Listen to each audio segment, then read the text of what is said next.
Quite aptly, we have the BJP leader Ravi Shankar Prasad joining us here on CNN IBN. Good evening, Mr. Prasad. Thanks very much for speaking to us. Let me begin by asking you, Mr. Prasad, Pawan Kumar Bansal is a done deal of sorts, and the word coming out is that Ashwini Kumar's exit perhaps could also happen soon, but the government in a sense could coat it, could sugarcoat it with a cabinet reshuffle of sorts.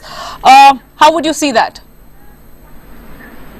First of all, what Pallavi was saying, let me elaborate that point, that the entire parliament session was deeply disturbed because of we and other opposition parties seeking accountability. Nearly 2 days after the parliament has been declared sine die, why the decision? What was the provocation of the decision today? I would suspect that the provocation was very clear, that the CBI tapes were going to come in public domain, containing explosive details not only of one post of railway board member being sought to be sold, but negotiation in the most shameful manner being sought to be done even for other posts. That was indeed the provocation.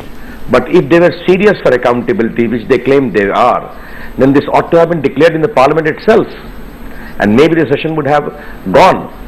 But I would say that this is a part of a pattern. It is not something to be taken in isolation. And at the same time, I would also like to highlight, you asked me about the law minister. Right. Is the case of law minister a case of simple procedural impropriety or something more serious? Two things you must need to know. That the meeting was called in an authorized manner. Being a lawyer, Mr. Ashwini Kumar knows what is the meaning of a court monitoring investigation. He has got no right.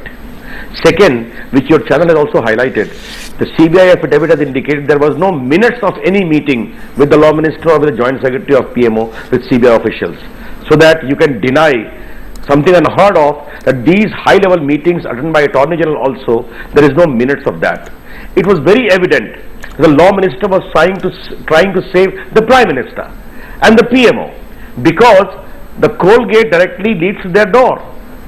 Dr. Manmohan Singh was the coal minister. Therefore, Dr. Manmohan Singh is backing Ashwini Kumar to the hilt, because he knows that any removal of Mr. Ashwini Kumar would directly make him all the more vulnerable. Right. I think Mr. Prasad, you're very right. There are many who may be making that distinction between Pawan Kumar Bansal and Ashwini Kumar, pointing to the fact that one was a case of personal impropriety, but somehow the other case of institutional failing. But after all, Mr. Ashwini Kumar wasn't trying to protect himself, wasn't trying to bribe his way through, as was so clearly evident, although there is still no formal charge against Mr. Pawan Kumar Bansal. But I think cases or allegations of impropriety are sticking to him far greater than Ashwini Kumar. I totally agree with you. Pawan Bansal case may be a very shameful case of railway board's top post up for sale, in which the family members are playing a part. But where I differ with you, that the indiscretion of Mr. Ashwini Kumar is no small, because what you were trying to do was to weaken the import of CBI investigation in one of the most shameful saga of corruption in independent India, worthy of 1,86,000 crore of Colgate scam. That was he, along with the PM official and law officers, were doing. Therefore, I am sorry to say, you cannot distinguish. Mr. Ashwini Kumar was trying to cover up in the most brazen fashion the Prime Minister. Save the Prime Minister. Mr. Prasad, let me paint a scenario to you, and this is what we are picking only by way of sources currently. If the government was to actually take away Ashwini Kumar's law portfolio but hand him another portfolio, what would the opposition say? Well, this is called a copybook case of cosmetic window dressing. Nothing else. Accountability is accountability. And this would further reinforce that the Prime Minister has got something to hide. And what has ultimately happened today, I am sorry to use this harsh expression, ultimately indicate one clear fact. Dr. Manmohan Singh had two assets. Being very frank to me, forgive me for my frankness, he was never known as a mass leader. But he had two USPs, a good economist and a person with a clean image. Good economist stands tattered because of the economy and inflation. Today, that image of being Mr. Clean stands seriously dented at the manner in which he has sought to save stubbornly both these ministers. Mr. Prasad, the opposition party for a good part of the parliament session has spent asking for the Prime Minister's resignation. Now I know the parliament has been adjourned sine die, but the government, though belatedly, has acted. Its two ministers are gone. Does your demand for the Prime Minister's resignation still hold steam then? First of all, I must clarify, without impinging upon our demand for his resignation, you may recall that when the parliament session was there was a log jam, we had said these two ministers must resign. We shall allow the functioning to go. And naturally parliament would have resumed all the normal business. But you don't do it. You do it 2 days after the parliament is declared sine die. Ego do not have any play as far as parliamentary accountability is concerned.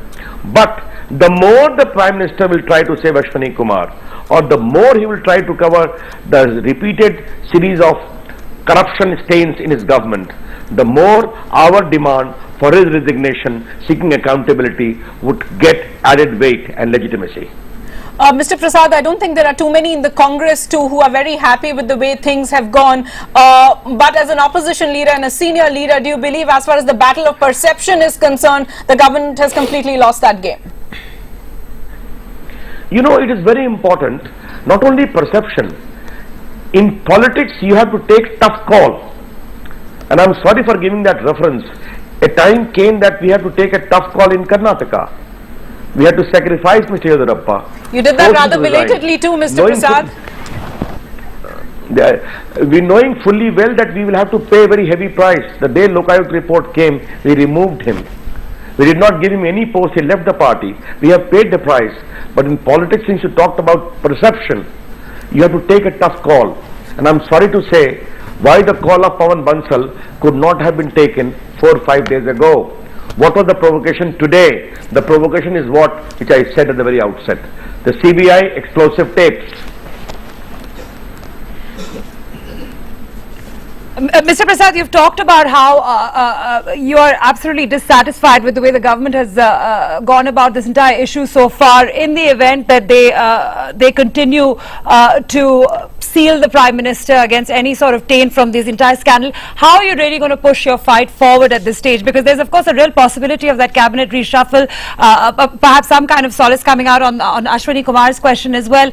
Pawan Bansal, we've seen what happened today. How will you really push forward your fight? Well, we'll take a call on that. Surely next week we are going to go in different parts of the country. I'm going to Gujarat, others are going to UP and others. We are going to have press conferences, we are going to meet the people. The party is going to come with educational program. Only last week we had dharnas all over the country. This government and Sonia Gandhi need to understand that the very credibility of this government and her government, Congress-led government, lies in tatters. And may I ask you a question in response to your query?